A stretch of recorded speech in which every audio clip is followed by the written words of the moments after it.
Assalamu alaikum wa rahmatullahi ta'ala wa barakatu. Ni ce taku a koda yaushe, sunana Maryam. Mun tsaya ne a cikin labarinmu mai suna SURUKATA. Mun tsaya ne a shirin da ya gabata inda Hisham ya zo yake sanar da Surayya cewa ga abin da mahaifiyarsa tare da Alhaji Babba suka faɗa na cewa ba za su tare a wannan gida da ke ɗorai ba, yanda ya labarta mata har ta sanarwa ma danginta da mahaifiyarta da ƙawarta sahibarta Masa'uda. Labari kuma ya zo ya canza ya sha bambam. A nan ne za mu ci gaba. Lokacin da ta shiga cikin gida a ɗakin ummana na same ki kina jira na mu tafi salon. Ina shiga na same ki gefen gadon umma kina gyara ɗaurin ɗan kwalinki. Fadawa na kanki na fashe da kuka. Lafiya sahiba, me ya faru? Kika hau tambaya ta cikin rudu. A lokacin dangin babata na karaye da su inna Safiya sun jiyo kuka na sun shigo ɗakin. Ni kuma na kifa kaina kan cinyarki ina kuka. A haka na hau yi miki bayanin abin da Hisham ya ce. To me na kukan? In ji inna Zainabu. Ai ba wani abu bane. Idan yaya ya shigo sai a gaya masa. In ya so idan motar ɗiban kayan ta zo sai a kai gwalai. Ke ma cikin damuwa kika haurar rashi na. Ya haƙuri sahiba. Kin san halin manya ko sun hango wani abun ne. Ni kuma cikin kuka na ce miki yanzu sahiba yadda na ci burin gyaran kicin shikenan. Dan za a kai ki gidan iyayen miji aka ce miki baki da kicin. Ai na san za a dan samar miki kicin ko karami ne. Komai namu sai mun jera a kicin ɗinki insha Allah, in Allah ya yarda. Sahibata ki saki ranki, ke dai ki tashi mu je salon ɗin. Haka kika ta rarrashi na har na ɗan saki raina muka tafi. Ranar da za a kai ni gidan miji, baba da abbanki na rarrashi na tare da yi min nasihohi akan bin miji da iyayensa. Kuka na ta yi na rabuwa da gida har aka kai ni gidan mijina, wato gidan su Hisham. Sai da aka kai ni rumfar babar su Hisham aka ce ga ta nan duk abin da ta yi ba daidai ba a tsawatar mata. Tun da yaro sai ana nusashe shi. Har babar yara suna rumfar babar Hisham wanda da dangin malam suka ce rumfar babar yara za a taru 'yan kawo amarya su same su a can don ya fi dacewa a karance. Amma kememe baba ta ce ita da ɗanta za a kai wa tasiri. Ita ta dawo rumfar baba aka sayi bakin da ita. Ɗaki na ɗaya da rumfa sai dai manya ne. Dan ɗakin nawa ya ci gado na family bed da wardrobe da madubi. Falon kuwa an sami divider da set ɗin kujeru da tangaraye na roses da aka zuba min cikin divider. Tsakiyar divider kuwa an sa min TV da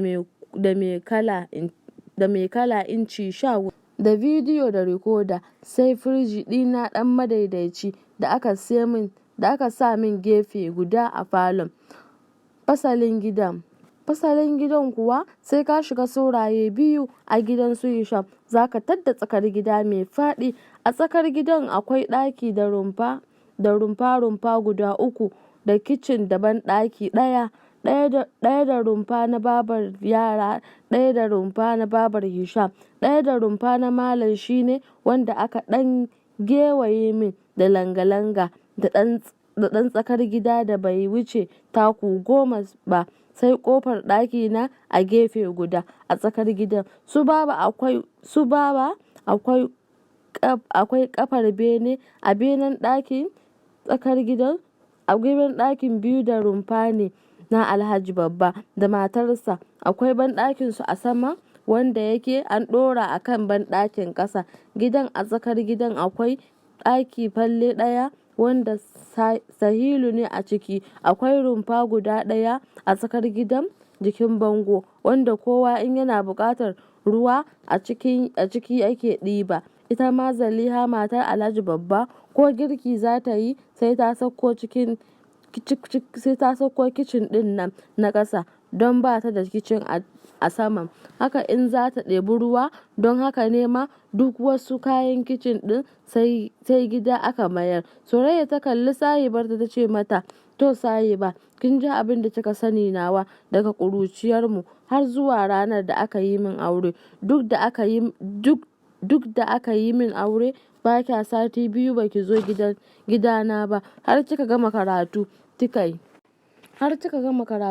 aure kuka tafi Ingila da Hamid. Koyaushe muna tare, kuma in kin zo gidan nan kina ganin wasu abubuwa da ake yi marasa dacewa. Wani lokacin in kin tambaye ni sai na ce miki ba komai, to wallahi sahiba ɓoye miki nake yi, gudun ɓacin ranki nake, kuma na san halinki ke ba mai haƙuri ba ce. Amma tun daga ranar da aka kawo ni gidan nan nake fuskantar ɓacin rai kala-kala har zuwa yanzu da nake miki maganar nan. Don haka na tuna miki baya abin da kika sani, yanzu zan ɗora miki akan abin da baki sani ba sahiba.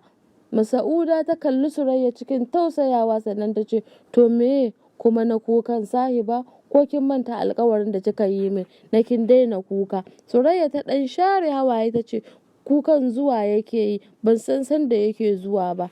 Bayan biki, bayan aka kai ni da daddare, bayan kowa ya watse, ni ko ina ɗaki na zaune a kan gadona, in ɗora kaina kan cinyata, ina ta rafsa kukan rabuwa da gida.